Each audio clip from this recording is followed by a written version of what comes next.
যারা লাইভে যুক্ত আছেন তাদেরকে আমাদের এই অনলাইন ক্লাসরুম থেকে আপনাদেরকে স্বাগতম। পাশাপাশি এসএ জব কেয়ারের অনলাইন ক্লাসে আপনাদেরকে স্বাগতম। যারা বিশেষ করে আমার ডাকে সাড়া দিয়ে আমার লাইভে যুক্ত হয়েছেন তাদেরকে আমার পক্ষ থেকে এবং আমার বই দীপ্তিমান বাংলার পক্ষ থেকে স্বাগত জানাচ্ছি। আপনারা নিশ্চয়ই জানেন যে আমি দীপ্তিমান বাংলা বইয়ের রাইটার। আপনারা আজকে অবশ্যই আমার কাছে এমন কোনো একটা টপিক বসেন স্যার, বসেন, সময় থাকলে বসেন। এমন কোনো টপিক আমাকে অবশ্যই আমার কাছে পড়তে চাইবেন যেই টপিকটা গোটা জাতির জন্য উপকারে আসবে। যারা অফলাইনে আমার ক্লাস করে থাকেন আমি তাদেরকে অনেকবারই বলে থাকি যে ভাই, সরকার পতনের পরে যে কোশ্চেনগুলো হচ্ছে এই কোশ্চেনগুলো খুব সহজ কোশ্চেন নয়। 16-17 বছর ধরে যে ধারাবাহিকতাকে মেনটেন করা হয়েছিল আওয়ামী শাসন আমলে, সেই ধারাবাহিকতার কিছুটা অবসান এখন ঘটে পরীক্ষার কোশ্চেনগুলো ওই গতানুগতিক নিয়মের বাইরে থেকে আসছে। তার জ্বলন্ত প্রমাণ আজকের বিসিএস পরীক্ষার বাংলা কোশ্চেন যদি আপনারা দেখেন তাহলে সম্ভবত বুঝতে পারবেন যে এই যাবৎকালে এই 48টা বিসিএস এর ইতিহাসে আমার মনে হয় না এত কঠিন বাংলা কোশ্চেন কখনো হয়েছে। বুঝতে পেরেছেন? আরও একটা ব্যাপার জানলে আপনারা একটু থিঙ্ক করলেই বুঝতে পারবেন যে প্রত্যেকটা বিসিএস পরীক্ষার পরে বাজারের সেরা সেরা যে বইগুলো আছে, যে বইগুলো আমরা মোটামুটি চিনে থাকি, এই বইগুলো সাথে সাথে সলিউশন কপি দিয়ে দেয়। আজকে কিন্তু সাথে সাথে সলিউশন কপি দিয়ে অন্ততপক্ষে এটা বলতে পারে নাই যে 35টার মধ্যে 28টাই কমন, 35টার মধ্যে 32টাই কমন, 35টার মধ্যে 33টা কমন, 35টার মধ্যে আলহামদুলিল্লাহ 31টাই কমন। এই কথা কিন্তু এখনো কেউ বলেনি। যাই হোক, তাহলে কোশ্চেনের প্যাটার্ন পরিবর্তন হয়েছে। যারা চাকরির প্রিপারেশন নিচ্ছেন বা নিবেন তারা অবশ্যই এই 16-17 বছরের ইতিহাসকে কেন্দ্র করে চাকরির প্রিপারেশন নেবেন না ভাই। এতে হয়তো বা আপনার চাকরির প্রিপারেশন হবে, বাট চাকরিটা হবে না। চাকরি করার জন্য আপনাকে অবশ্যই অনেক ডিপলি গতানুগতিক পড়াশোনার বাইরে গিয়ে প্রচুর জানতে হবে, একটা পড়ার ভিতরে প্রবেশ করতে হবে, তাহলেই হয়তোবা চাকরির পরীক্ষায় ভালো করা সম্ভব। ধন্যবাদ। আপনারা আমাকে এখন একটা টপিক দিয়ে দিবেন, সেটা ব্যাকরণ আর সাহিত্য যেটাই হোক, আপনাদের পছন্দ অনুযায়ী একটা টপিক আমাকে দিবেন। আমি সেই টপিকটার উপরে কিছুক্ষণ আলোচনা করার চেষ্টা করব, আল্লাহ তাআলা যদি তৌফিক দান করেন। আচ্ছা, আমি একটু বলি, আমরা বাংলার দুইটা পার্ট পাবো, একটা সাহিত্য আর একটা হলো ব্যাকরণ। আপনারা আমাকে একটু বলবেন যে আজকে কি আপনারা ব্যাকরণ পড়বেন নাকি সাহিত্য পড়বেন? আজকের ক্লাসটা সবার জন্য উন্মুক্ত, তাই আপনারা যা বলবেন আমি তাই পড়াবো। জি, ধন্যবাদ। ব্যাকরণ, এই যে ভাই বলেছেন ব্যাকরণ স্যার, ব্যাকরণ, এই কথাটা ভুল হয়েছে ভাই, এটা ব্যাকরণ না, এটা ব্যাকরণ। জি, ব্যাকরণ। আচ্ছা, ধন্যবাদ। বলেন এবার, ব্যাকরণে অনেকগুলো টপিক আছে, আমরা কোন টপিকটা পড়াবো? ভাষা না? ভাষা পড়ান যাবে না আজকে, ভাষা পড়ান যাবে না। ভাষা ছোট্ট একটা টপিক, অনেকে মনে করবে আমরা ভাষা পড়াইলে আমরা হয়তো বা ভালো বাংলা বুঝি না, এই জন্য প্রথম ক্লাসে আমরা ভাষা পড়াইতেছি। আমরা আজকে এমন একটা টপিক পড়াবো যেই টপিকটা গোটা জাতির সব ধরনের পরীক্ষার মধ্যে কোশ্চেন এসে থাকে। এই টাইপের একটা ব্রাইটাল টপিক আমরা পড়ানোর চেষ্টা করব। সন্ধি। আচ্ছা, ধন্যবাদ। এক ভাই বলেছেন সন্ধি, আরেক ভাই বলেছেন ভাষা। অনেকে আমার সাথে যুক্ত আছেন, একটু বলবেন, মতামত প্রকাশ করেন কোন টপিকটা পড়াইলে আপনাদের জন্য সুবিধা হবে। ব্যাকরণই তো পড়াবো, ব্যাকরণের মধ্যে কোন টপিকটা পড়াবো? সন্ধি। আচ্ছা, এক ভাইয়ের মত পাইছি সন্ধি। হ্যাঁ, লিপি না, ওইটা খুব ছোট্ট টপিক, ওইটা খুব বড় কোনো টপিক পড়াই। বলেন, বড় টপিক পড়াই, বড় কারক, পদ প্রকরণ, সমাস, তারপরে সন্ধি, তারপরে ধাতু, এরপরে প্রকৃতি প্রত্যয়। না, আপনারা আসলে ডিসিশন নিতে পারতেছেন না আমি কি পড়াবো। আমি আমি একটা টপিক আপনাদের জন্য সিলেক্ট করে দেই, নত্য সত্য বিধান। এটা খুব ছোট টপিক, এটা সবাই পড়াতে পারে। এটা 2-4টা রুল পড়লে পারা যায়। আচ্ছা, ধন্যবাদ ধন্যবাদ। হ্যাঁ, সমাস পড়াবো। আচ্ছা ঠিক আছে, চলুন তাহলে আমরা সমাস পড়াই। মোটামুটি একটা বড় টপিক, সব ধরনের পরীক্ষার মধ্যে কোশ্চেন আসে। আজকেও কিন্তু একটা কোশ্চেন এসেছিল সমাস থেকে, তবে কোশ্চেনটা বেশ জটিল, তাই হয়তো বা আমাদের অনেক ক্যান্ডিডেটই আনসার করতে পারেনি। আচ্ছা, আমরা চলে যাচ্ছি মূল আলোচনায়। যারা যুক্ত হয়েছেন তারা একটু মনোযোগ সহকারে লাইভটা দেখবেন। আমি কিছুক্ষণ পড়াবো। এবং সমাসের আমাদের 6টা প্রকারভেদ আছে। আগের ব্যাকরণে, নতুন ব্যাকরণে আছে 4 প্রকার, এছাড়াও অপ্রধান সমাস আছে আরো 6 প্রকার। তাহলে সমাসের বেশ কয়েকটা প্রকার আছে। এই প্রকারগুলোর মধ্যে আবার বেশ কয়েকটা প্রকার আছে। মোটামুটি 50 থেকে 60 প্রকারের সমাস আমাদেরকে পড়তে হয়। তাই একটা ক্লাসে সমাসের আমি কিছুই শেষ করতে পারবো না। মিনিমাম সমাস থেকে আমাদের 3টা ক্লাস নেওয়া অত্যন্ত জরুরি। আচ্ছা, তারপরে আমি দেখি কোন পর্যন্ত নেওয়া যায়। প্রথমে যদি আমরা সমাস শব্দটা নিয়ে একটু কথা বলি। সমাস শব্দটা হলো সংস্কৃত ভাষার শব্দ। যারা আমার অফলাইনে ক্লাস করে থাকেন আমি নিশ্চয়ই তাদেরকে বলে থাকি, বাংলা ব্যাকরণ শব্দটা সংস্কৃত ভাষার শব্দ। ব্যাকরণের সূচিতে যতগুলো টপিক আছে সব কটা টপিক সংস্কৃত ভাষার শব্দ। সেই সূত্রে আমার আজকের কথা আপনাদের কমন পড়েছে, সমাস সংস্কৃত ভাষার শব্দ। আবার এটাও বলে থাকি, ব্যাকরণ নিজে বিশেষ্য পদ। ব্যাকরণের সূচিতে যতগুলো টপিক আছে সব বিশেষ্য পদ। আচ্ছা, তাহলে সেই সূত্রে সমাস যদি কোশ্চেন করা হয় কোন পদ, আমরা উত্তর দিব এটা বিশেষ্য পদ। তাহলে সমাস সংস্কৃত ভাষার শব্দ, সমাস বিশেষ্য পদ। সমাসের রীতি প্রকৃতি এসেছে কোথা থেকে, অথবা সমাসের রীতি এসেছে কোন ভাষা থেকে, আমরা অবশ্যই উত্তর দিব সংস্কৃত ভাষা থেকে। এখন যদি কোশ্চেন হয় সমাসের অর্থ কি, তাহলে সমাসের অর্থ পড়বো আমরা 3টা। সমাস শব্দের অর্থ সংক্ষেপণ, পদের মিলন, একাধিক পদের একপদীকরণ। আবার বলছি, সমাস শব্দের অর্থ হচ্ছে 3টা: সংক্ষেপণ, পদের মিলন, একাধিক পদের একপদীকরণ। এরপরে যদি আমরা দেখি, জি শুনিনি, আবার প্লিজ। ও আচ্ছা আচ্ছা, ধন্যবাদ। দেখুন দেখুন দেখুন, ধন্যবাদ, আমরা লিখে দিচ্ছি।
আমরা এই পর্যন্তই বলছিলাম।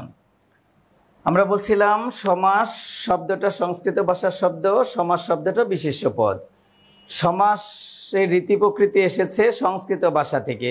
সমাসের রীতি আসছে কোন ভাষা থেকে? সংস্কৃত ভাষা থেকে। এরপরে বলছিলাম আমরা সমাস শব্দের অর্থ 3টি, একটা হলো সংক্ষেপণ, একটা পদের মিলন, আর একটা হলো একাধিক পদের একপদীকরণ।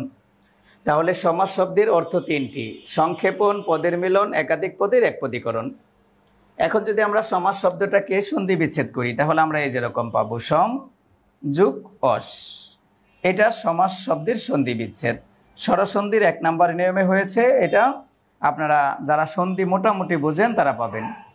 আবার সমাস শব্দটাকে যদি আমরা বিশ্লেষণ করি বা ব্যুৎপত্তি করি বা প্রকৃতি প্রত্যয় করি তাহলে আমরা এরকম পাবো, সম যোগ অস যোগ অ, এটা হলো সমাস শব্দের বিশ্লেষণ।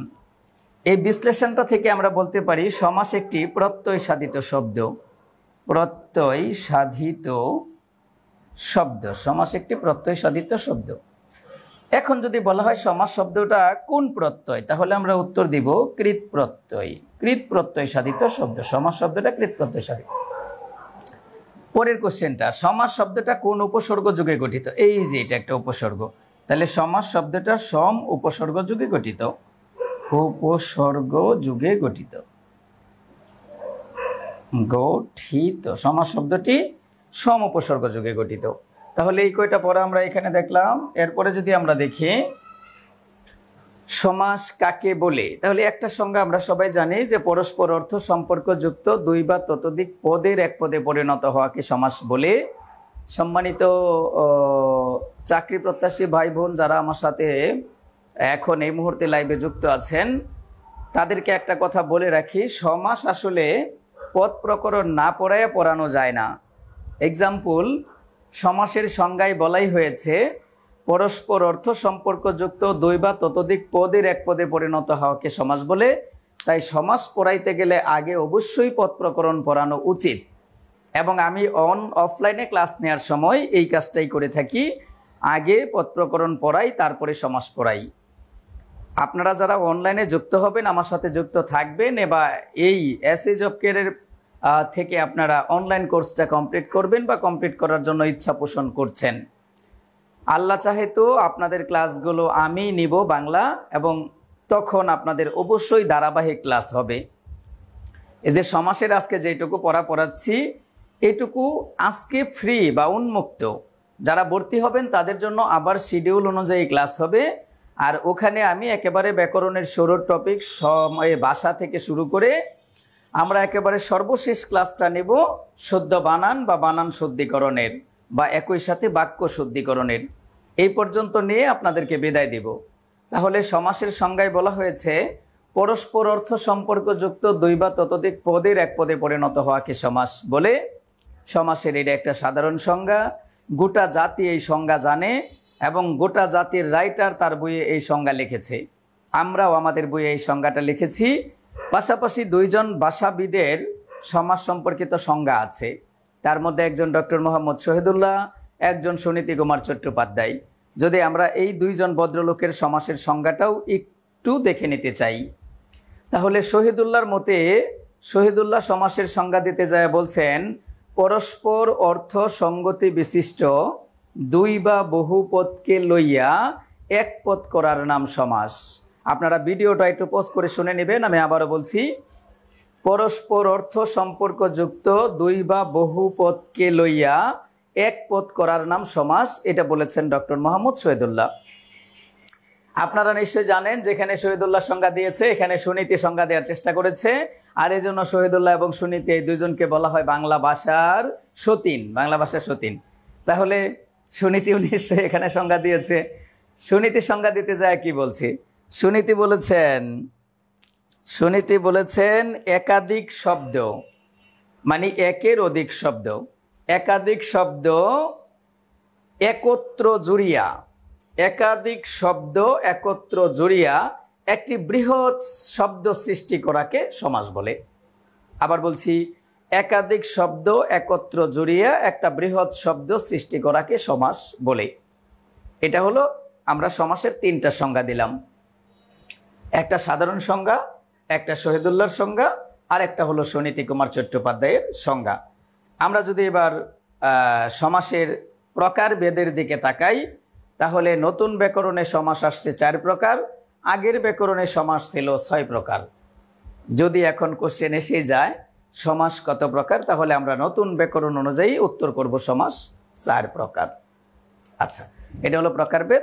এখন আমরা একটা সমাসকে নিয়ে একটু আলোচনা করার চেষ্টা করব, যেন সমাসটা আপনারা একটু বুঝতে পারেন। এরপরে আমরা ওই 6টা প্রকারের কোনো একটা প্রকারভেদ নিয়ে আজকে আলোচনা করার চেষ্টা করব ইনশাল্লাহ।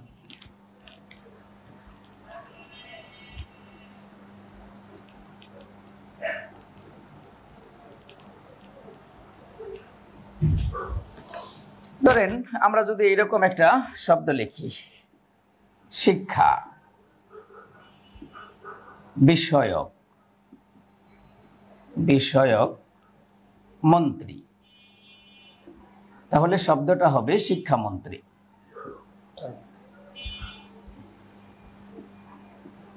শিক্ষামন্ত্রী এটা একটা সমাস। এই সমাসটার মধ্যে ব্যাস বাক্য বা সমাস বাক্য আছে এবং সমস্ত পদও আছে।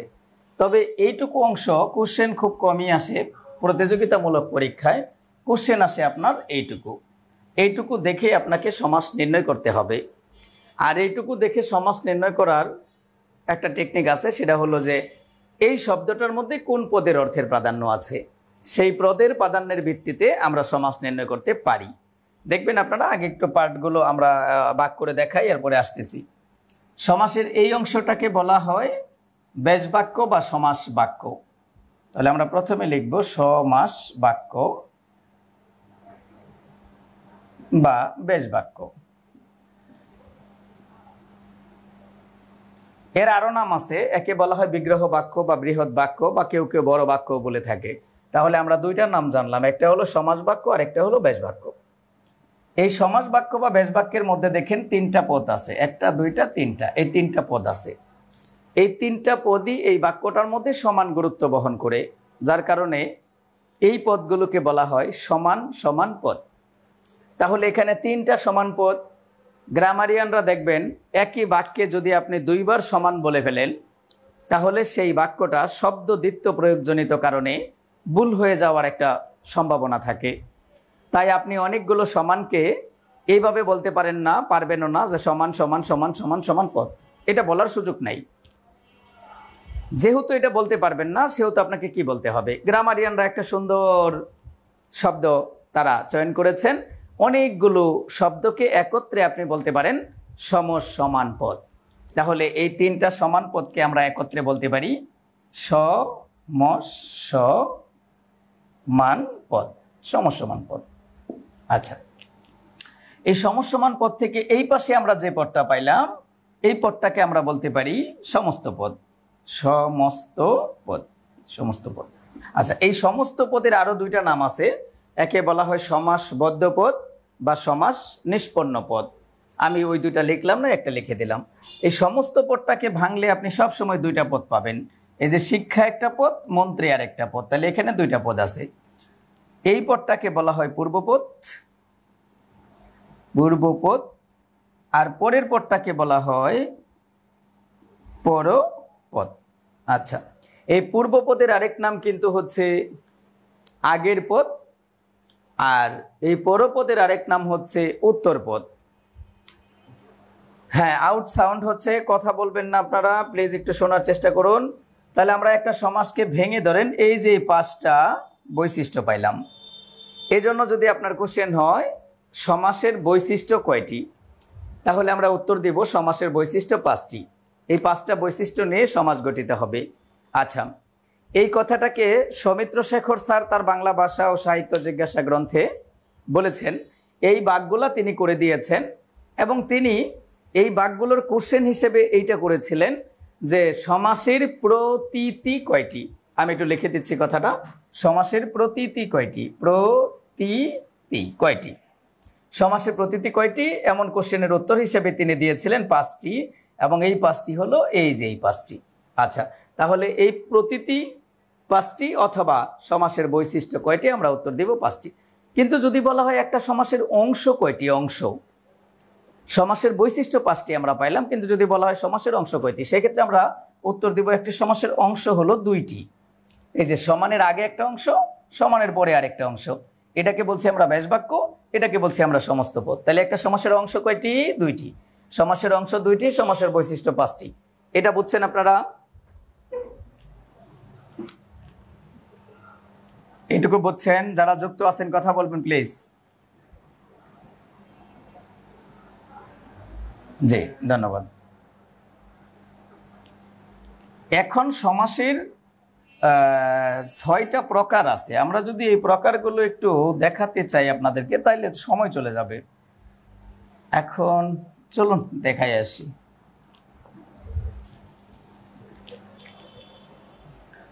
সমাস কোশ্চেন যদি করে প্রধানত কত প্রকার, সেক্ষেত্রে আমরা উত্তর দিব 6 প্রকার। একটু লিখে দিচ্ছি, প্রধানত সমাস কত প্রকার, আমরা উত্তর দিব 6 প্রকার। 6 প্রকার। আবার যদি বলা হয় সমাস মূলত কত প্রকার, মূলত, তখন আমরা উত্তর দিব সমাস মূলত 4 প্রকার। যদি কোশ্চেনটা এরকমও করা হয় নূতন ব্যাকরণ অনুযায়ী সমাস কত প্রকার, আমরা উত্তর দিব 4 প্রকার। আচ্ছা, 2টা কোশ্চেন ঠিক আছে। 3 নম্বর কোশ্চেনটা হয়তো বা এরকম হওয়ার সম্ভাবনা নাই। 3 নম্বর কোশ্চেনটা এরকম হতে পারে যে সমাস কত প্রকার। সমাস কত প্রকার কোশ্চেনটা করার সাথে সাথে আমরা অবশ্যই নতুন ব্যাকরণে যে প্রকারভেদগুলো আসছে এগুলা আনসার দেওয়ার চেষ্টা করব। তাহলে নতুন ব্যাকরণে সমাস আসছে 4 প্রকার। এই 4 প্রকার কি কি আমরা দেখাবো। আর এই 2টা কোশ্চেন ছিল আগের ব্যাকরণে। সমাস প্রধানত 6 প্রকার, মূলত 4 প্রকার। আগের ব্যাকরণে এটা বলা হয়েছিল। আমরা আর একটু ব্যাখ্যা দিব। 6 প্রকার, 4 প্রকার, 3 প্রকার, এগুলো মনে রাখার টেকনিকটা কি। প্রধানত শব্দটাকে বাংলা 1টা 2টা 3টা 4টা 5টা 6টা, আমরা 6টা বর্ণ পাই, সুতরাং সমাস প্রধানত 6 প্রকার। তাহলে সমাস প্রধানত কত প্রকার কোশ্চেন করলে আমরা প্রধানতকে বাংলে যে কয়টা বর্ণ পাবো ওই কয়টা প্রকার আনসার দিয়ে দিব। সমাস মূলত কত প্রকার, মূলতকে যদি আমরা ভাঙি তাহলে 1টা 2টা 3টা 4টা বর্ণ পাই, সুতরাং সমাস মূলত 4 প্রকার। আবার দেখেন যে নতুনকে বাংলে আমরা 1টা 2টা 3টা 4টা বর্ণ পাই, সুতরাং নতুন ব্যাকরণ অনুযায়ী সমাস 4 প্রকার। তাহলে আমরা পড়বো কয় প্রকার স্যার, 4 প্রকার নাকি 6 প্রকার? আমরা অবশ্যই 6 প্রকারই পড়বো। এর মধ্যে আমরা দেখাবো যে নতুন ব্যাকরণে কোন 2টা প্রকারকে বাদ দেওয়া হয়েছে। চলুন আমরা একটা 6 প্রকার দেখে ফেলি।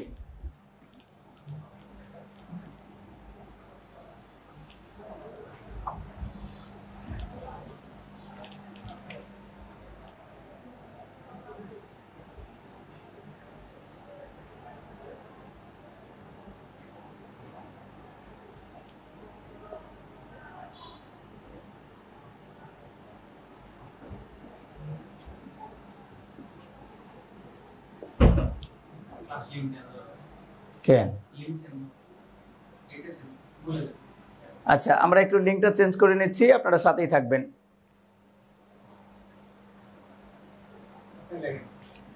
একদম শেষ, 30 মিনিট শেষ।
আচ্ছা, আমরা বলছিলাম সমাস প্রধানত 6 প্রকার। এই যে 6 প্রকার আমরা লিখছি এটাই প্রধানত 6 প্রকার।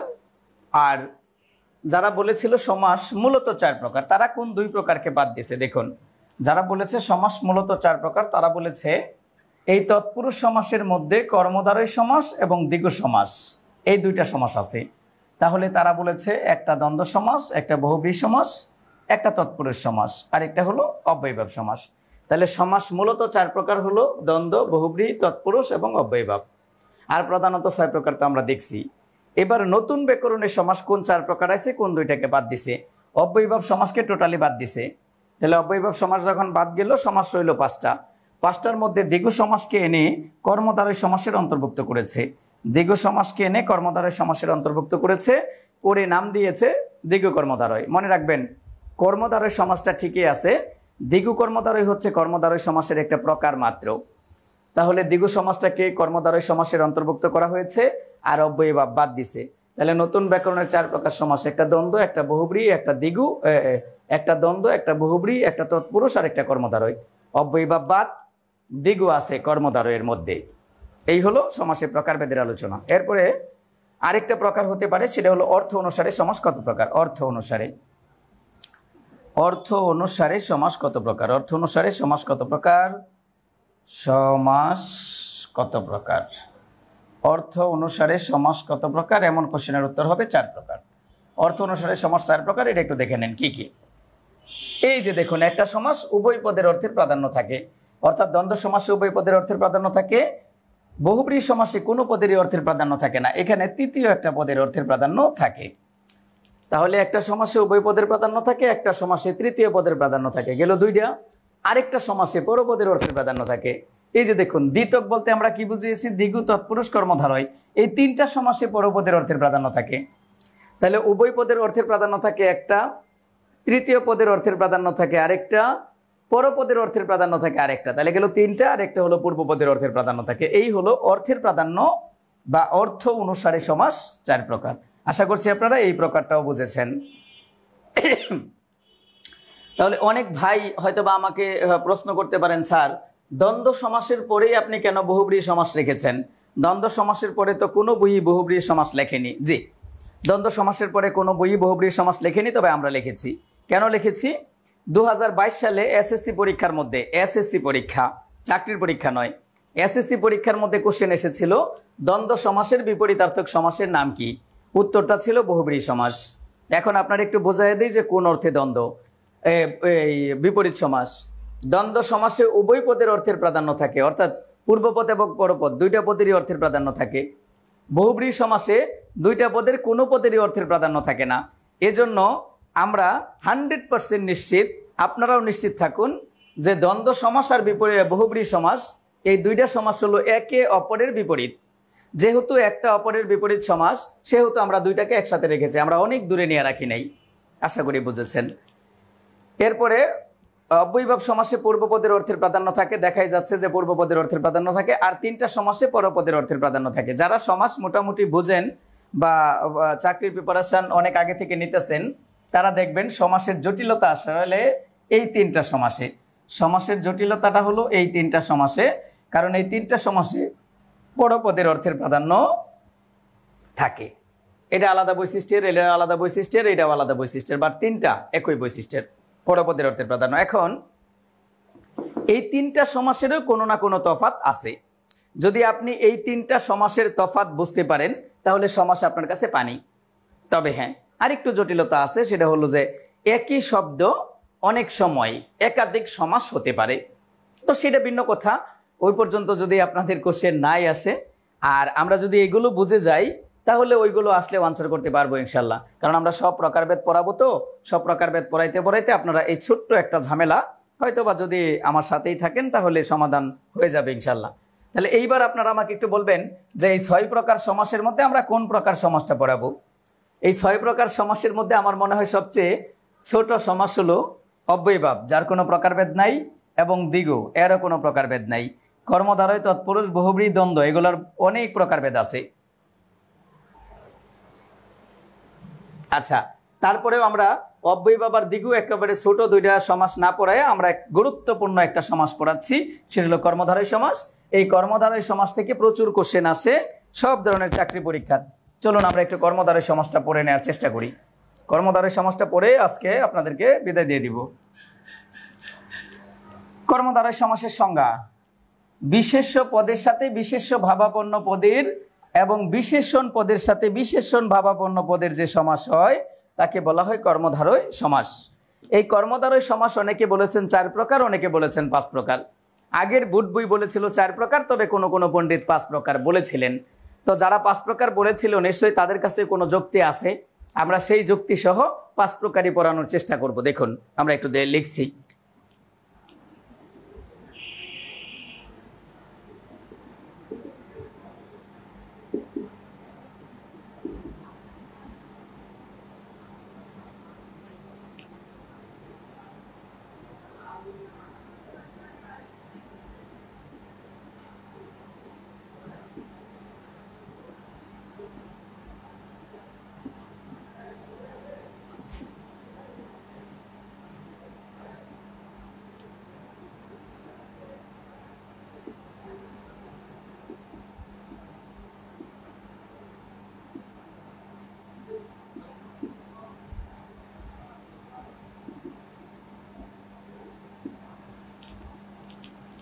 এই হলো যারা বলেছে 5 প্রকার কর্মধারয় সমাস তাদের মতে এই 5 প্রকার, আর যারা বলেছে 4 প্রকার তাদের মতে হলো এই 4 প্রকার।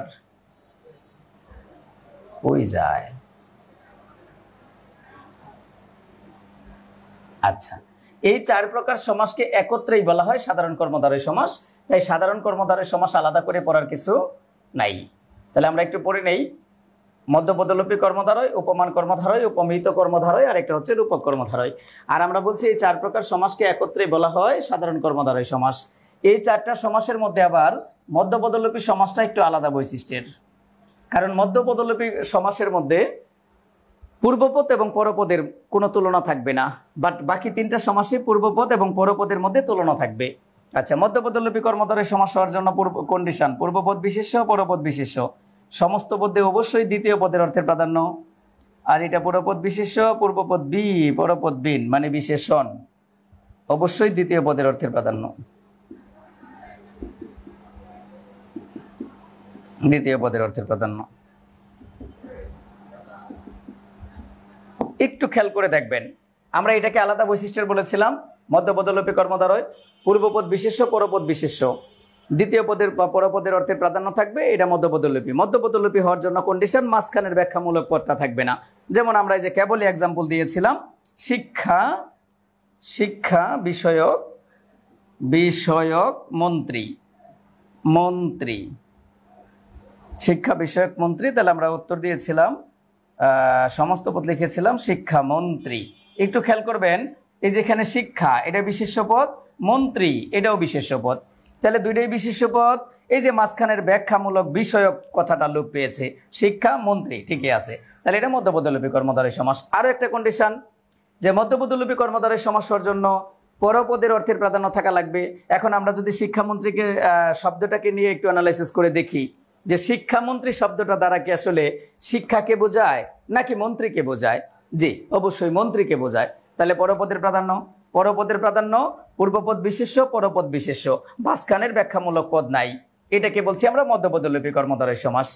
আমরা যদি আরো এক্সাম্পল দেই, আমরা বললাম ধরেন চিকিৎসা শাস্ত্র, চিকিৎসা শাস্ত্র, চিকিৎসা শাস্ত্র। এই যে চিকিৎসা শাস্ত্র কথাটা লিখলাম, দেখুন এখানে একটা শব্দ চিকিৎসা আর একটা শব্দ শাস্ত্র, তাহলে এটাও বিশেষ্য পদ, এটাও বিশেষ্য পদ। এবার চিকিৎসা শাস্ত্র কথাটা তারা আসলে কারে বোঝায়? চিকিৎসাকে বোঝায় না, শাস্ত্রকে বোঝায়, শাস্ত্রকে বোঝায়। তাহলে পরপদের প্রাধান্য, পূর্বপদ এবং পরপদ দুইটাই বিশেষ্য, হতে পারে মধ্যপদলোপী যদি মাঝখানের পদ লোপ পায়। তাহলে এর ব্যাস বাক্যটা কি? ব্যাস বাক্যটা হলো চিকিৎসা বিষয়ক শাস্ত্র, তাহলে মধ্যপদলোপী। এরকম অনেক শব্দ আছে, সিংহ চিহ্নিত আসন, সিংহাসন, মানি রাখার ব্যাগ, মানি ব্যাগ, তারপরে হচ্ছে রান্না করার ঘর, রান্নাঘর, ইত্যাদি ইত্যাদি। এই হলো মধ্যপদলোপী কর্মধারয় সমাস। আচ্ছা বলেন তো মধ্যপদলোপী কর্মধারয় সমাস বুঝছেন? টেনশন করবেন না, যারা ভর্তি হবেন তাদেরকে মধ্যপদলোপী আমরা আবার পড়াবো। আজকে সবার জন্য উন্মুক্ত, তো এই জন্য একটু তাড়াহুড়া করতেছি, কারণ এরপরে আপনাদের আবার ওই অনলাইন ডিরেক্টর কথা বলবে, আর আমার প্রায় আরেকটা সেশন শেষ হয়ে গেল। এখন আসুন, আমাদের আরেকটা জটিলতা আছে। সেই জটিলতাটা কি? এই যে দুইটা সমাস, উপমিত কর্মধারয় রূপক কর্মধারয় দুইটার মধ্যেই পূর্বপদ বিশেষ্য পরপদ বিশেষ্য, পূর্বপদ বিশেষ্য পরপদ বিশেষ্য। তাহলে আমরা কখন বলবো স্যার উপমিত কর্মধারয় আর কখন বলবো রূপক? একটা ঝামেলা হতে পারে, এই ঝামেলাটা মিটিয়ে দেওয়ার চেষ্টা করছি আমরা। দেখুন, রূপক কর্মধারয় হওয়ার জন্য কন্ডিশন, পূর্বপদটা হবে ইন্দ্রিয় গ্রাহ্য বিশেষ্য, লিখে দিলাম ইন্দ্রিয় গ্রাহ্য বিশেষ্য, যেটাকে আমরা বলি অ্যাবস্ট্রাক্ট নাউন, অর্থাৎ হৃদয় দিয়ে অনুভব করতে হয়, যার আকার নাই, আয়তন নাই, ধরা যায় না, ছোঁয়া যায় না, স্পর্শ করা যায় না, এরকম একটা বিশেষ্য পদ থাকবে এবং সেই বিশেষ্যটা অবশ্যই হবে পূর্বপদে। যেমন আমরা বললাম মন মাঝি, এই যে দেখুন মন মাঝি, খেয়াল করবেন মন বিশেষ্য পদ, মাঝি বিশেষ্য পদ, কিন্তু মাঝিকে আমরা দেখতে পারি, ধরতে পারি, ছুঁইতে পারি, বাট মনকে আমরা দেখতে পারি না, ধরতে পারি না, ছুঁড়তে পারি না, দেখতেও পারি না। এটাকে বলছি আমরা ইন্দ্রিয় গ্রাহ্য বিশেষ্য বা অ্যাবস্ট্রাক্ট নাউন, আর এটা হলো সাধারণ নাউন। এই দুইটা নাউন মিলে যে পদটা তৈরি হয়েছে, যে সমাসটা তৈরি হয়েছে, সেটাকে আমরা বলছি রূপক কর্মধারয় সমাস। এর ব্যাস বাক্যটা হবে মাঝখানে রূপ, কথাটা খালি বসায় দিবেন, তাহলে মন রূপ মাঝি, ব্যাস বাক্য হয়ে গেল। এবার কথা হলো স্যার আপনি ইন্দ্রিয় গ্রাহ্য বোঝেন না, অ্যাবস্ট্রাক্ট নাউন বোঝেন না, যদি নাও বুঝেন তারপরে আপনি আনসার করতে পারবেন কিভাবে? দেখেন এই যে পূর্বপদটা হবে অদৃশ্যবাচক আর পরপদটা হবে দৃশ্যবাচক। আচ্ছা, অদৃশ্যমান এরকমও বলতে পারেন, পূর্বপদটা হবে অদৃশ্যমান, পরপদটা হবে দৃশ্যমান। তাহলে এই যে দেখেন পূর্বপদ মন দেখা যায় না, অদৃশ্যমান, মাঝে দেখা যায়, দৃশ্যমান। তাহলে অদৃশ্যমান কোনো কিছুর সাথে দৃশ্যমান কোনো কিছুর তুলনা হলে সেটাকে আমরা বলবো রূপক কর্মধারয় সমাস। আচ্ছা, এরকম যদি আমরা আরো এক্সাম্পল দেই, বিষাদ, সিন্ধু। আচ্ছা, একটু খেয়াল করেন তো, সিন্ধু কথার অর্থ সাগর, বিষাদ কথার অর্থ দুঃখ, তাহলে দুঃখকে দেখা যায় না, অনুভব করতে হয়, সাগরকে দেখা যায়, তাহলে এইটা হলো বিশেষ্য পদ, এটা হলো ইন্দ্রিয় গ্রাহ্য বিশেষ্য বা অ্যাবস্ট্রাক্ট নাউন। অথবা দুঃখ অদৃশ্যমান আর সিন্ধু দৃশ্যমান, তাহলে আমরা বলছিলাম অদৃশ্যমান কোনো কিছুর সাথে দৃশ্যমানের তুলনা হলে সেটাকে বলা হয় রূপক কর্মধারয় সমাস। তাহলে এটা হবে রূপক কর্মধারয় সমাস। আমরা আরো এক্সাম্পল দিতে পারি, কিন্তু দুইটা শেষ করে দিব, তো এই জন্য আর দিচ্ছি না। বলেন আপনারা রূপক কর্মধারয় সমাস কি বুঝছেন? স্যার রূপক কর্মধারয় সমাস বুঝছেন?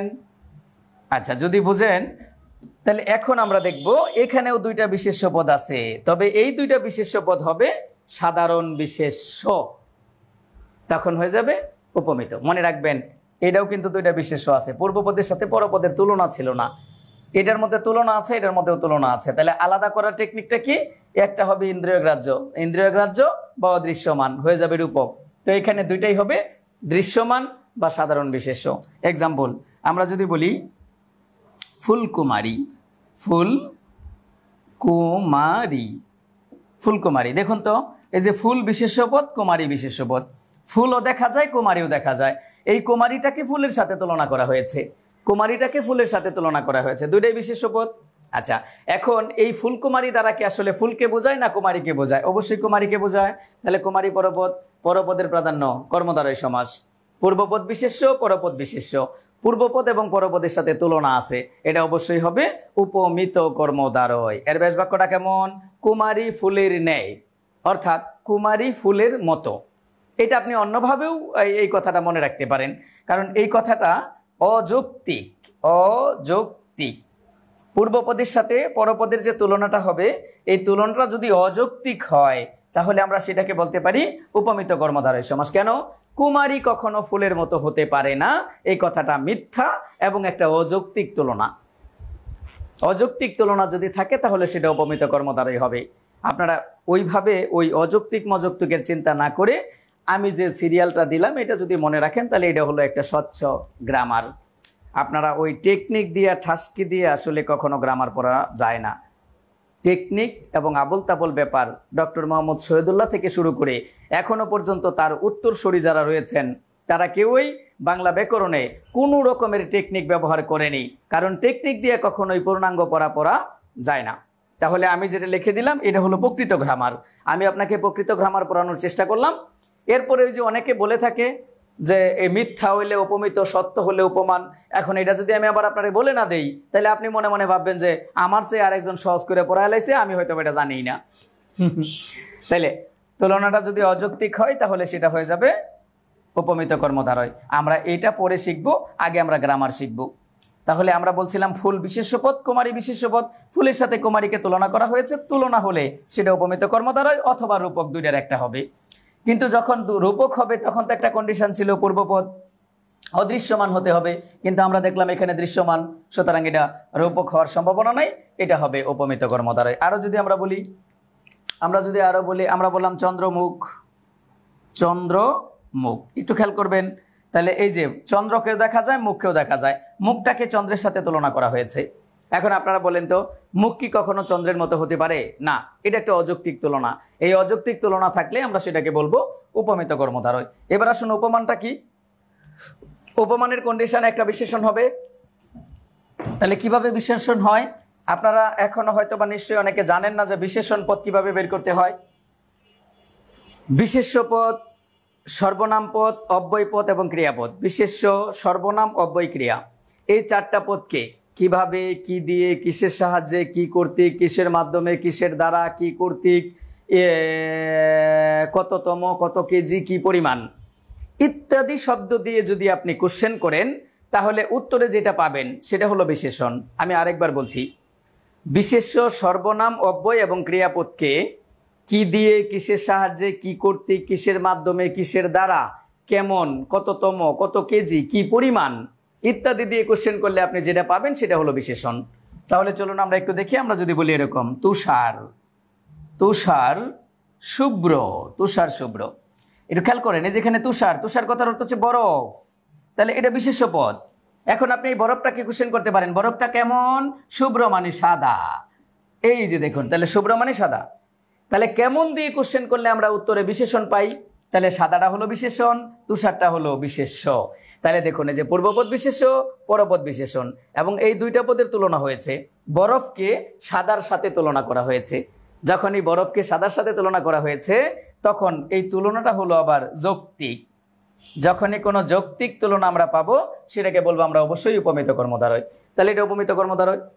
এই যৌক্তিক আর অযৌক্তিক এটা পড়া না, পড়া হলো পূর্বপদ বিশেষ্য, পরপদ বিশেষণ, এটা উপমিত কর্মদ্বারয়, এবং পরপদের অর্থের প্রাধান্য থাকবে। আচ্ছা, এবার যদি আমরা আরো একটা এক্সাম্পল দেই, আমরা বললাম অরুণ, অরুণ রাঙা, অরুণ রাঙা, তাহলে যে অরুণ কথার অর্থ সূর্য, রাঙা কথার অর্থ লাল। এখন আপনি কোশ্চেন করতে পারেন অরুণ কেমন, উত্তরে আসলো লাল, তাহলে একটা বিশেষণ, একটা বিশেষ্য, এটা অবশ্যই উপমিত কর্মদ্বারয়। আবার সূর্য তো আমরা লালই দেখতে পাই, তুলনাটা যৌক্তিক। আচ্ছা, আমি খুব দ্রুততম সময়ের মধ্যে বাংলা ব্যাকরণের একটা ব্রাইটাল সমাস আপনাদেরকে কিছুটা ধারণা দেওয়ার চেষ্টা করলাম। বিস্তারিত ধারণা অবশ্যই আমরা ক্লাসের মধ্যে দিব।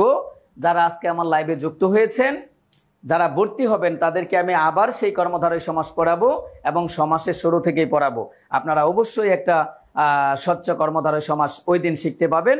আজকে আমাদের সময়ের স্বল্পতার কারণে আবার কোর্স নিয়ে কথা বলবেন নিশ্চয়ই, আমাদের অনলাইন ডিরেক্টর আছেন উনি, তো আপনারা সাথেই থাকবেন। আমার ক্লাসটা এখানেই আমরা শেষ করছি। আপনাদের যদি কোনো question as a Bangla teacher হিসেবে আমার কাছে থাকে, তাহলে আপনারা করতে পারেন, আমি অবশ্যই সেটার উত্তর দেওয়ার চেষ্টা করব।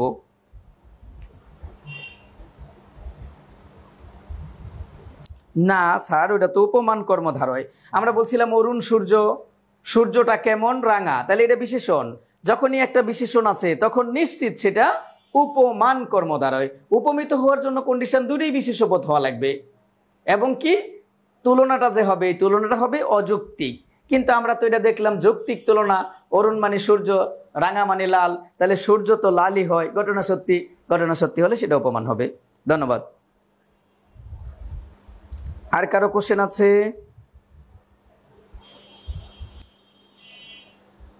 লাইব্রেরিতে ওইটা আমাদের তো দুইটা পার্ট, যদি আপনি একটা পার্ট কিনতে চান তাহলে 300 টাকা, যেটা ব্যাকরণ এটা 300 টাকা, যেটা হলো সাহিত্য ওইটা 250 টাকা, তাহলে একসাথে নিলে 550 টাকা। আচ্ছা, এছাড়া আরো কারো কোনো কোশ্চেন আছে?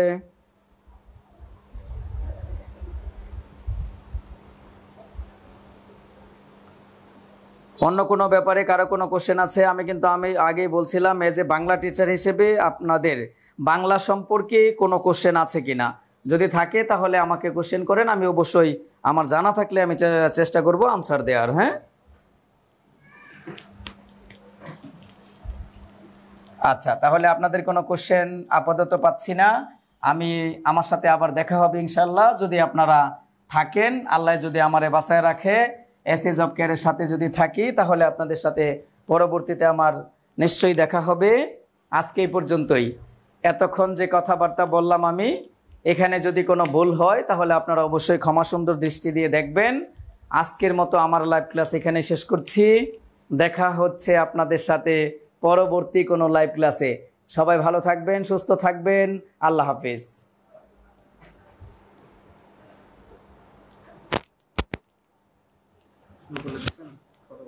জি।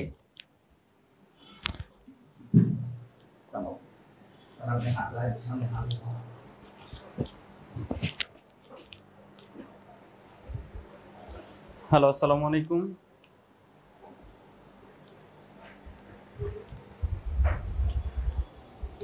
আপনারা সবাই কেমন আছেন?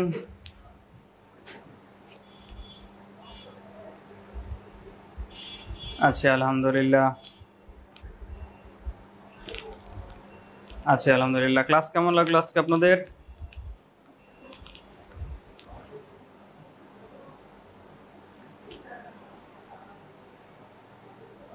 আচ্ছা আচ্ছা, এই ধারাবাহিকতায় আমাদের সব ক্লাসগুলোই চলমান থাকবে ইনশাল্লাহ। আমাদের পরবর্তী লাইভ ক্লাস আগামীকালকে রাত্রে 8:30 অনুষ্ঠিত হবে।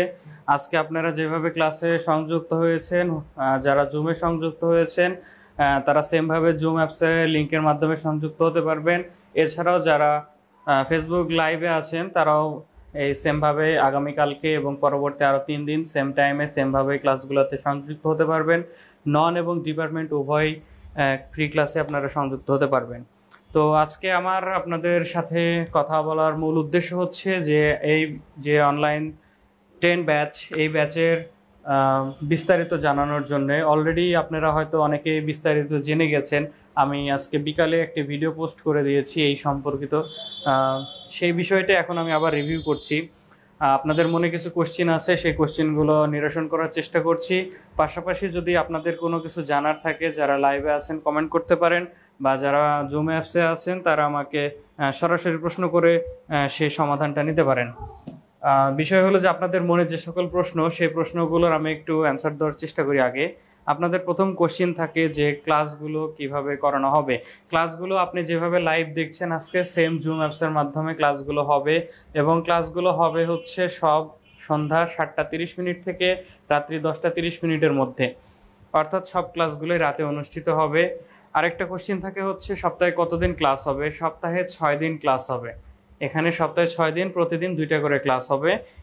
একটা করে ক্লাসের ডিউরেশন থাকবে 1 ঘন্টা। তার মানে হচ্ছে প্রতিদিন আপনাদের 2 ঘন্টা করে অনলাইনে লাইভ ক্লাস হবে। আবার আরেকটা কোশ্চেন হয় যে লাইভ ক্লাসের কি রেকর্ডেড ভিডিও থাকবে? হ্যাঁ, অবশ্যই আমাদের এই প্রত্যেকটা ক্লাসের রেকর্ডেড ভিডিও, আজকে যে ক্লাসটা হচ্ছে এই ক্লাসের রেকর্ডেড ভিডিওটা আজকে রাতেই আপলোড হয়ে যাবে। আপনারা আগামীকাল সকালের মধ্যে গ্রুপে পেয়ে যাবেন।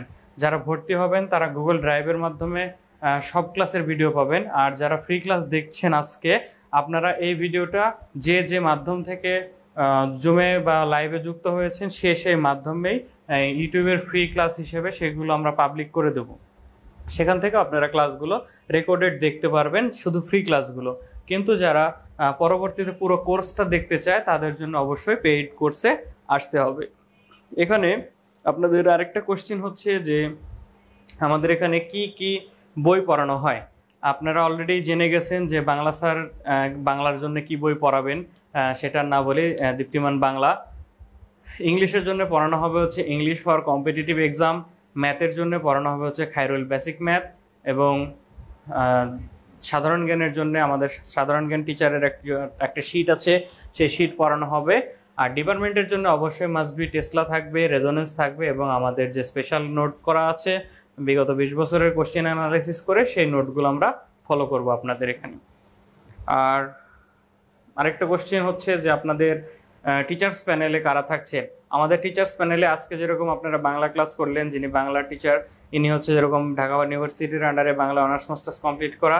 এরকম ইংলিশের যিনি থাকবেন, তিনি ইংলিশের উপরে অনার্স মাস্টার্স কমপ্লিট করা রাজশাহী ইউনিভার্সিটি। ম্যাথের যিনি থাকবেন, তিনি হচ্ছে ম্যাথের উপরে অনার্স মাস্টার্স কমপ্লিট করা ম্যাথমেটিক্সের উপরে সেও রাজশাহী ইউনিভার্সিটি, এবং ডুয়েটিয়ান 2 জন আছে। আর যিনি হচ্ছে সাধারণ জ্ঞানের, তিনি হচ্ছে হিস্ট্রির উপর অনার্স মাস্টার্স কমপ্লিট করা, তিনিও রাজশাহী ইউনিভার্সিটির। আর ডিপার্টমেন্ট টিচার প্রত্যেকেই হচ্ছে এক্স ডুয়েটিয়ান, মানে যারা হচ্ছে ডুয়েট থেকে অলরেডি 2-4 বছর 5 বছর 7 বছর হলো বের হয়ে গেছে, এইরকম সকল বড় ভাই ক্লাস নেবেন। যারা বর্তমানে অ্যাসিস্ট্যান্টে জব করছেন, সাব অ্যাসিস্ট্যান্টে জব করছেন, অথবা অ্যাসিস্ট্যান্টের 8 থেকে 10টা ভাইবা দেওয়া আছে এবং ক্লাস নেওয়ার মিনিমাম 3 থেকে 4 বছরের অভিজ্ঞতা রয়েছে, এরকম সকলকে দিয়ে আমাদের ক্লাসগুলো পরিচালনা করা হয়। আপনারা যারা অফলাইনে আমাদের ক্লাসগুলো দেখেছেন ফ্রি ক্লাস, বা এর আগে যারা অনলাইনে ফ্রি ক্লাস দেখেছেন, অথবা যারা আমাদের সোশ্যাল মিডিয়ার মাধ্যমে ক্লাসগুলো দেখেন, সবগুলো ক্লাস আপনারা দেখলে বুঝতে পারবেন যে আমাদের ক্লাস কোয়ালিটি, টিচার্স কোয়ালিটি, আমাদের কোর্স কারিকুলাম এবং আমাদের সার্ভিসগুলো। আশা করি আপনারা এই কোর্স সম্পর্কিত মোটামুটি তথ্য জেনে গেছেন। এখন আসি হচ্ছে আমাদের কোর্স ফি সম্পর্কিত তথ্যে। কোর্স ফি হচ্ছে আমাদের ফুল কোর্স ফি হচ্ছে 5,500 টাকা। এটা হচ্ছে আমাদের অনলাইনের ফুল কোর্স ফি। যে কোর্সটা আমরা অফলাইনে হচ্ছে 10,500 টাকায় করাচ্ছি, এই কোর্স ফিটাই শুধু অনলাইনের জন্য আমাদের নিয়ে আসা হয়েছে 5,500 টাকায়। তো এটা একটা হিউজ অপরচুনিটি আপনাদের জন্য, কারণ আমাদের সকল ক্লাস থাকছে লাইভ, এবং সেই লাইভ ক্লাসের রেকর্ডেড ভিডিও আপনারা সাথে পাচ্ছেন, যে ভিডিওগুলোর অ্যাক্সেস থাকছে লাইফ টাইম। মানে আমাদের কোচিং যতদিন আছে ইনশাল্লাহ এই ভিডিও কোনোটাই নষ্ট হবে না, শুধু ভিডিওগুলো আপডেট করা হবে গুগল ড্রাইভে, কিন্তু আপনারা সকল ভিডিওই আপনারা সব সময় দেখতে পারবেন, যতবার ইচ্ছা যতক্ষণ ইচ্ছা আপনারা দেখতে পারবেন। এর জন্য পরবর্তীতে কোনো এক্সট্রা ফি পেমেন্ট করার দরকার হবে না। এই যে ফুল কোর্স ফি 5,500 টাকা, এটাকে আমরা আবার দুইভাবে পেমেন্টের সিস্টেম রেখেছি আপনাদের সুবিধার্থে। একটা হচ্ছে ফুল পেমেন্ট, আর একটা হচ্ছে ইনস্টলমেন্ট পেমেন্ট। ফুল পেমেন্টে আপনি যদি ভর্তি হন তাহলে আপনার জন্য থাকবে 500 টাকা ডিসকাউন্ট। এখানে আপনাকে 5,000 টাকা পেমেন্ট করলে ফুল পে হয়ে যাবে। আর যদি ইনস্টলমেন্টের মাধ্যমে দিতে চান, যে আমার পক্ষে এখন একবারে পে করা সম্ভব না, মাসের শেষের দিকে এসে এগুলো যদি কস্ট থাকে, তাহলে প্রথমে আপনি 3,000 টাকা দিয়ে ভর্তি হতে পারবেন, ভর্তির পরবর্তী মাসে 1,500 টাকা এবং তার পরবর্তী মাসে 1,000 টাকা। এই যে 3টা ধাপ, এই 3টা ধাপের মধ্যে দিয়েও আপনি আমাদের কোর্সটা নিতে পারবেন। সেক্ষেত্রে আপনার যে 500 টাকা ডিসকাউন্ট ছিল, এই ডিসকাউন্টটা আপনি পাবেন না। তবে অবশ্যই প্রথম 3 মাসের মধ্যে এই কোর্স ফি পেমেন্ট করতে হবে। 1 থেকে 10 তারিখের মধ্যে আমাদের কোর্স ফি পেমেন্ট করতে হয়। এই ছিল হচ্ছে আমার ফুল কোর্স ফি এর বিষয়। এখন আসি, অনেকেই শুধু বলে যে আমি শুধু ডিপার্টমেন্ট করব। শুধু ডিপার্টমেন্টের কোর্স ফিটা কত? আমাদের শুধু ডিপার্টমেন্টের কোর্স ফি হচ্ছে 4,500 টাকা। এটা হচ্ছে অনলাইন কোর্স ফি, কিন্তু অফলাইনে যদি কেউ ফুল ডিপার্টমেন্ট করে, শুধু ডিপার্টমেন্ট, সেক্ষেত্রে 7,500 টাকা। এই কোর্সটাকে আমরা এখানে 4,500 টাকায় নিয়ে আসছি। ফুল ডিপার্টমেন্ট কোর্সটা এখানে করতে পারবেন, শুধু ডিপার্টমেন্ট। আর এটা হচ্ছে নন এবং ডিপার্টমেন্ট দুইটাই। তো ফুল ডিপার্টমেন্ট কোর্সের জন্য কোর্স ফি হচ্ছে কত? 4,500 টাকা। আপনি এটা একবারে পেমেন্ট করলে আপনি এখানে কোর্সটা নিতে পারবেন। এরপরে আসে, অনেকেই শুধু বলে আমি শুধু নন ডিপার্টমেন্ট করতে চাই। যারা ইলেকট্রিক্যাল আছে অনেকেই শুধু নন করতে চায়। এছাড়াও ইলেকট্রিক্যাল ব্যতীত আদার্স টেকনোলজি যারা আছে, বিশেষ করে আপনার সিভিল, মেকানিক্যাল, কম্পিউটার, আরএসি যারা আছে, আদার্স সবাই, এছাড়াও যারা দেখা যাচ্ছে জেনারেল ব্যাকগ্রাউন্ডের আছে, যারা শুধু নন পার্টটা করতে চায়, তারাও আমাদের এখানে ক্লাস করতে পারবে। এটার জন্য কোর্স ফি হচ্ছে 3,500 টাকা। এটা একবারে পেমেন্ট করে আপনি কোর্সটা নিতে পারবেন। এই ছিল মোটামুটি আমার অনলাইন 10 ব্যাচের বিস্তারিত তথ্য। এখন আমি আসি আপনাদের প্রশ্ন পালায়। আপনাদের যদি কোনো কিছু জানার থাকে সেক্ষেত্রে আমাকে কোশ্চেন করতে পারেন, আমি ইনশাল্লাহ আপনাদেরকে সেই প্রশ্নের উত্তর দেওয়ার চেষ্টা করব। ইনশাল্লাহ কালকে ডিপার্টমেন্ট ক্লাস হবে, ডিপার্টমেন্টের প্রথম ক্লাস হবে ডিসি সার্কিট।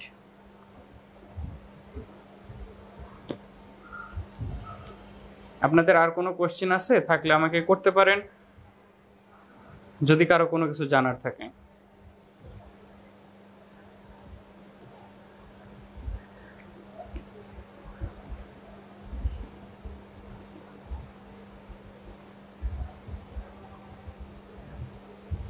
বুঝি না, একটু জোরে বলবেন।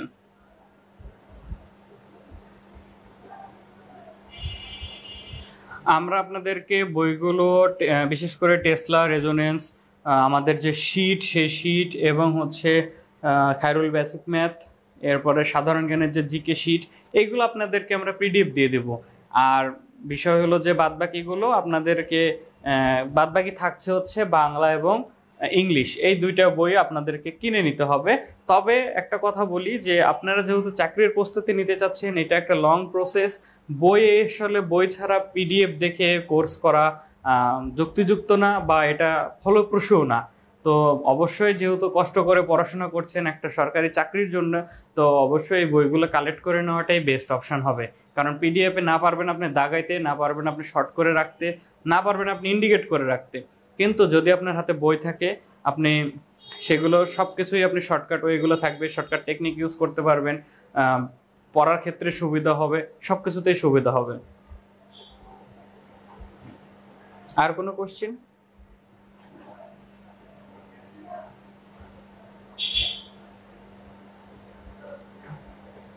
আপনার কথা আমি বুঝতে পারছি না, একটু যদি জোরে বলতেন তাহলে শুনতে সুবিধা হতো।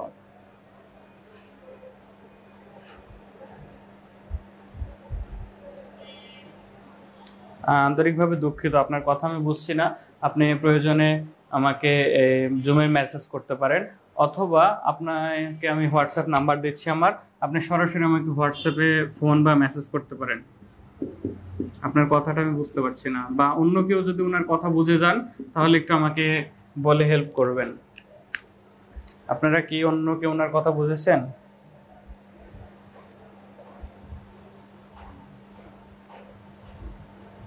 হ্যালো। আচ্ছা আচ্ছা, যিনি আমাকে কোশ্চেন করেছেন ইনি আমাকে এই নাম্বারে হোয়াটসঅ্যাপে নক করবেন, আমি আপনাকে ফুল কোশ্চেনের আনসার দেওয়ার চেষ্টা করবো ইনশাল্লাহ।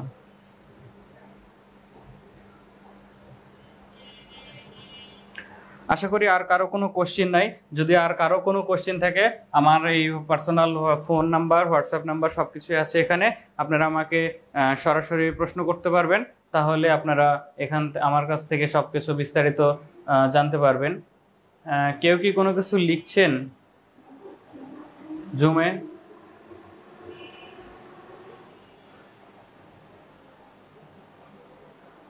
কেউ কি স্ক্রিন শেয়ার নিয়েছেন জুমে?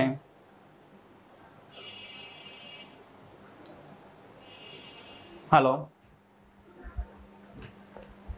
তো যেহেতু আপনাদের কারো কোনো কোশ্চেন নাই, আমি এখানেই শেষ করছি আজকের। তো আজকে থেকে আমাদের 10তম অনলাইন ব্যাচের শুভ উদ্বোধন ঘোষণার মাধ্যমে আমি আজকের ক্লাসটা এখানেই শেষ করছি। সকলেই ভালো থাকবেন, সুস্থ থাকবেন। 10তম অনলাইন ব্যাচের শুভ উদ্বোধন এখানেই ঘোষণা করা হলো। আগামী ক্লাস আপনাদের ডিপার্টমেন্ট ক্লাস হবে। সকলকে আগামী ক্লাসে উপস্থিত হয়ে ক্লাস দেখার জন্য আন্তরিক আমন্ত্রণ জানিয়ে আজকের মতো আমি এখানে বিদায় নিচ্ছি। আমি মোহাম্মদ নাইমুর রহমান। আসসালামু আলাইকুম ওয়া রাহমাতুল্লাহ।